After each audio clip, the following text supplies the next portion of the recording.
All right, we're here with another Mastercast, Beastmen versus the High Elves. And I know what you're thinking. You probably think I'm going to be on the High Elves, but you are wrong. And it's very hard for me to admit that. So let's take a look at our build here today. So we have a nice, good front line of Spearmen, supported by a secondary line here of some Ungor Raiders, and then 2 units of Bestigors. Now, our Bestigors are going to be housing both our leadership elements and our caster. So we have a Bray Shaman of Shadows, bringing the Withering, as well as the Penumbral Pendulum. Always want to say Pendulum. I'm sorry, Enfeebling Foe, not Withering. But Enfeebling Foe and Morghur Shadowgrave with his lovely staff that summons up Chaos Spawn. Now, the real crux of this army, the real kind of win condition, as it were, are the 2 Razorgore herds supporting the Butchers of Kalkengard. Now, these guys do have regeneration, as to be expected. They are a Regiment of Renown version of Minotaurs. And you can see that mirrored over here on the left flank. Now, this is another one of these fights where I did go through this with Falcon. He helped me kind of come through up with this build. And we'll talk about some of the things that I didn't do properly in this fight, some of the things that really made this build shine, so on and so forth, just like we did with our last quick battle. That'll kind of become a little bit of the status quo of my quick battles on the channel as I really learn the ins and outs of multiplayer once again in Total War Warhammer 2. But taking a look over here, we have 3 front units of White Lions of Trace. Then we're supported by 2 units of Spearmen in the back, and then some archers. Now, in the forest, we can also see 2 units of Illyrian Reavers, and then 2 units of Illyrian Reaver archers. Now, this is actually not a terrible build at all. It's actually quite nice. I think it could stand for some Lothern Seaguard in exchange for its archers. But let's see how this all pans out. Oop, that's a pause button, not the play button. We also see that they have a Sun Dragon as well as Tyrion and a Lore Master of Hoeth. So both of these armies are starting to clash together here. We're about to get a nice Titanic charge in that front line. Look at those White Lines of Trace, just looking to take it right in the face. And I did not mean at all for that to rhyme, but surely that is a crime of sorts. As we get our 2 armies clashing and I push through the map here, you can really see the water that is underneath every single piece of map in the game. And look at that, just jumping in, dirty hooves and horns versus the resplendent look of the White Lions of Trace. Now, let's take a look at the overhead here. We've taken all of our Ungor Raiders. Their sole purpose in this matchup was to focus down beasts, and we have focused them solely on the Sun Dragon. Now, the Bestigors here are going to be crashing right into those Ungor Spearmen and kind of helping out, but they can also push around. Now, we're getting some nice flanking action in here with the Bestigors, but look at this. Boom, right in the rear. We're getting those Illyrian Reavers right into the back of our Ungor Raiders. That is a terrible catch out right there for me, because remember, these Ungor Raiders are here to threaten that Sun Dragon. We don't have a lot of anti-large. The only thing we do is these Ungor Spearmen. The Illyrian Reaver archers here over, just kind of looking to get some shots in onto the Razorgore herds, and we can see both of our flanks have pushed around. We've got a nice pendulum down this whole length. Let's pause this real quick and just to kind of call out, hold down space, press this button, and turn on your, where is it? You always want unit icons turned on. Falcon was saying if you have the unit icons turned on, you can easily line up a lot better than using the flags. So, okay, I can see that these 2 red icons are hovering over each other. So I can just kind of draw this wind spell a lot easier than trying to line it up with the flags. It makes it way easier on you to kind of see as well the overall health of your units. A nice Sun Fang, though, about to drop over here onto these Ungor Spearmen. Looks like it's just really missing the mark and kind of searing the back line, but it still gets in there as those Minotaurs and Bestigors push right into those archers there. A nice good charge in. We've compromised the backline sufficiently. We can see that Spearmen are taking out some Razorgore herds. It's a bad charge on my part. But we're going to get a nice little relief force in here with the Butchers of Kalkengard. And we can see that Morghur Shadowgrave is kind of dueling the Lore Master of Hoeth. Now, as we kind of survey the battlefield, we can see that there's a lot of chaos going on. We have this unit of archers which is about to get charged by the Butchers of Kalkengard over there, and a lot of my forces have fled, and that's okay. The Beastmen want their front line to flee. It's not really the big win condition here, right? The big win condition are these Razorgores and these Minotaurs. Trying to kind of get them into the back line, disrupt the High Elves sufficiently is the big plan here. Now, of course, Ooh, a nice little roasting into the Butchers of Kalkengard, but do keep in mind that all of the Dragon Breath attacks, they don't do as well to these types of units. Anything that's a large unit style, cavalry unit, anything like that, not going to do as well.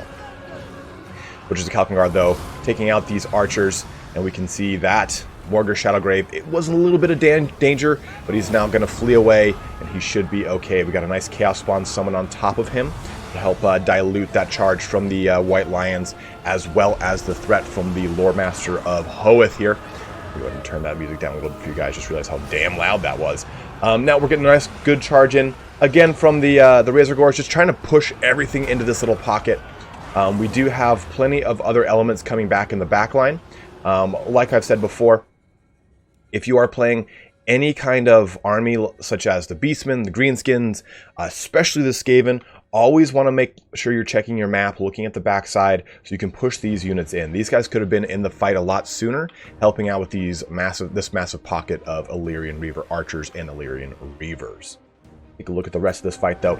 Tyrion just kind of coming out of nowhere here, looking to get a lot of damage onto the Minotaurs as we focus down the Sun Dragon. Enfeebling Foe has been used on him. One thing to kind of take a note of something. Let's slow this down again real quick. Look at the spell browser. Let's go over to Lore of Shadows real quick. I know this kind of interrupts the flow of battle, but it's important to kind of note. So Enfeebling Foe, it costs 6 Winds of Magic. I can upgrade it to 10 Winds of Magic, and it will double its time. So basically, you're going to cast it for 2 times as long for 4 more Winds of Magic. So you should really take a look at these Winds of Magic costs for deciding when to overcast something. Penumbral Pendulum is a really, really strong one to overcast. It's 5 more Winds of Magic, and it does a significant amount of damage more. So always overcast Pendulum when you can. Enfeebling Foe, in this case, I wanted it to last longer onto that Star Dragon.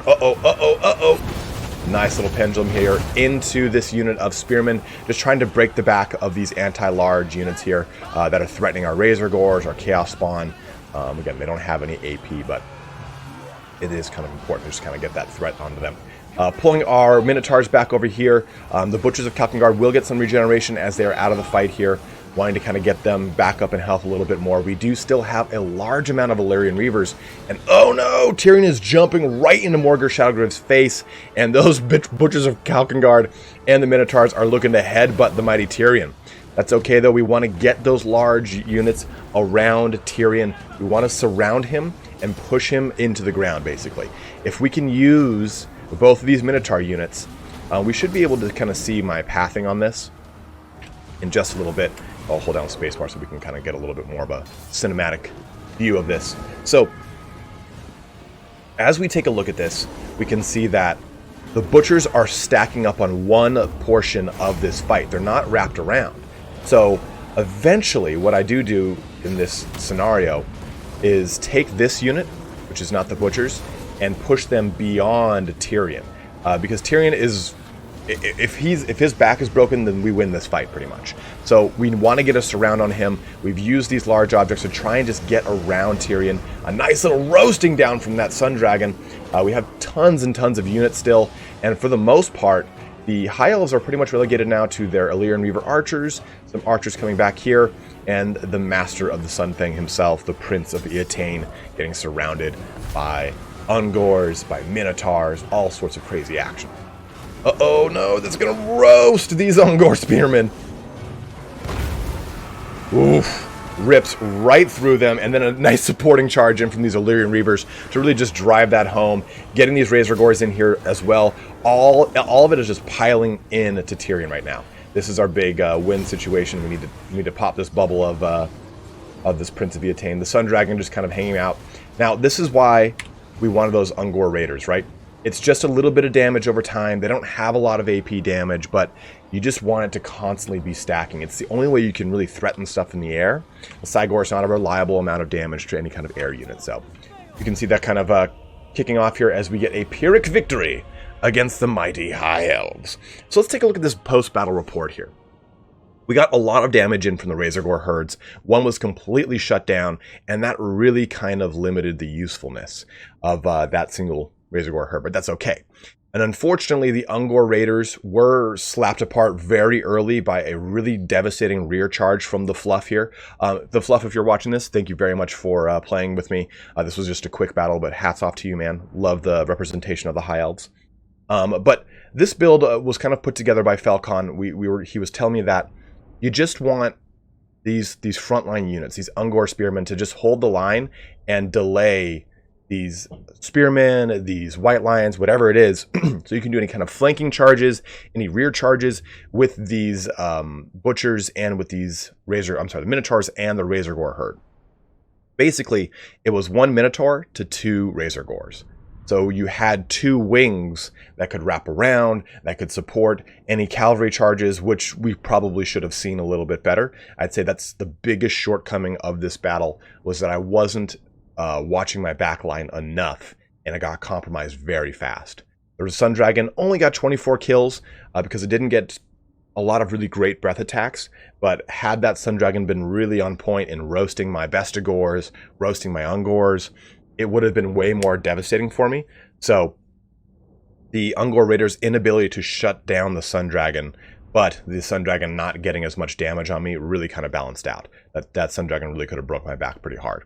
But overall, guys, I hope you enjoyed this little quick battle here today. I've got another interesting quick battle I'm going to be putting up with Dov Plays, where we go about things a little bit different than our standard quick battle. And I'm looking about ways to kind of shake up this formula so it's a little bit more, I guess, a bit more of a spectacle. So hopefully you guys enjoyed this breakdown of this battle, and hopefully the kind of lessons I'm learning from Falcon are percolating down from you guys, and you really enjoy the lessons from the Russian master, as it were. But as always, guys, thank you so much for watching here today. Have a good one, and take care.